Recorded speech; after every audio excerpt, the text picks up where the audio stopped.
Hello అండి, నేను మీ Sirisha Vanapalli. Welcome back to Vanapalli's kitchen. ఈరోజు మన ఛానల్లో రొయ్యలు టమాటో కర్రీని ఈజీగా ఎలా చేసుకోవాలో చూద్దాం. ఈ కర్రీని మనం రోటీతో తీసుకున్న, బగారా లేకపోతే రైస్లోకి తీసుకున్న చాలా బాగుంటుంది. ఈజీగా చేసుకోవచ్చు అన్నాను కదా. ఈవెన్ బ్యాచిలర్స్ కూడా, ఇంకా వంట రాని వాళ్ళు కూడా చేసేసుకోవచ్చు. ఇంట్లో దొరికే ఇంగ్రీడియంట్స్తోనే చేసుకోవచ్చు. ఇంకా రెసిపీ ఎలా చేయాలో చూద్దాం. ముందుగా కడాయిలోకి ఆయిల్ వేసుకోవాలి.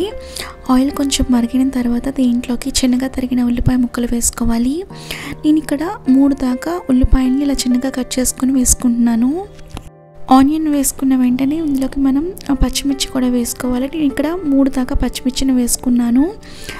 ఆనియన్ పచ్చిమిర్చి వేసుకున్న తర్వాత గరిటెతో కలుపుకుంటూ ఫ్రై చేసుకోవాలి. ఇవి ఇలా ఫ్రై అవుతున్నప్పుడు దీంట్లోకి రుచికి తగినంత ఉప్పు, అలాగే పసుపు కూడా వేసుకొని బాగా కలుపుకుంటూ ఈ ఉల్లిపాయ ముక్కలు కొంచెం సాఫ్ట్గా అయ్యేంతవరకు ఫ్రై చేసుకోవాలి. ఇప్పుడు దీంట్లోకి 1 స్పూన్ దాకా అల్లం వెల్లుల్లి పేస్ట్ కూడా వేసుకొని బాగా కలుపుకుంటూ ఫ్రై చేసుకోవాలి. ఈ అల్లం వెల్లుల్లి పేస్ట్ పచ్చివాసన పోయేంత వరకు ఫ్రై చేసుకోవాలి. చూడండి, ఇంత బాగా సాఫ్ట్గా అయిన తర్వాత మనం దీంట్లోకి టమాటో ముక్కలు కూడా వేసుకోవాలి. నేను ఇక్కడ 2 దాకా టమాటోల్ని ఇలా కట్ చేసుకొని వేసుకున్నాను.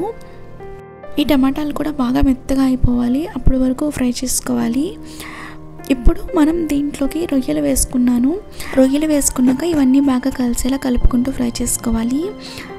మనకి రొయ్యలు కొంచెం నిశ్వాసన ఎక్కువగా వస్తుంటాయి కదా, అప్పుడు రొయ్యలు వాష్ చేసుకున్నప్పుడే మనం ఉప్పు, పసుపు ఇంకా నిమ్మకాయ కూడా వేసుకొని 3-4 సార్లు బాగా వాష్ చేసుకోవాలి. అప్పుడు స్మెల్ అనేది రాకుండా ఉంటుంది.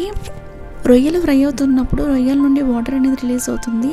ఆ వాటర్ అంతా కూడా ఇంకిపోయేంత వరకు కలుపుకుంటూ ఫ్రై చేసుకోవాలి. నేను ఇక్కడ ముందుగానే ఒక పౌడర్ అనేది రెడీ చేసుకున్నాను. అదేంటంటే 1 స్పూన్ దాకా ధనియాలు, 1/2 స్పూన్ జీలకర్ర, 2 ఇలాచి, ఇంకా 3 దాకా లవంగాలు, చిన్న దాల్చిన చెక్క పౌడర్ చేసుకున్నాను. ఆ పౌడర్ని ఇప్పుడు ఇందులోకి వేసేసుకున్నాను అనమాట. ఇంకా దీంట్లోకి 2 స్పూన్ల దాకా కారం కూడా వేసుకోవాలి. రొయ్యల కర్రీలో కొంచెం కారం ఎక్కువగా ఉంటేనే బాగుంటుంది. ఇప్పుడు ఈ కారం ఇంకా ఈ పౌడర్ వేసుకున్నాం కదా, అదంతా రొయ్యలకి బాగా పట్టేలా కలుపుకుంటూ ఫ్రై చేసుకోవాలి.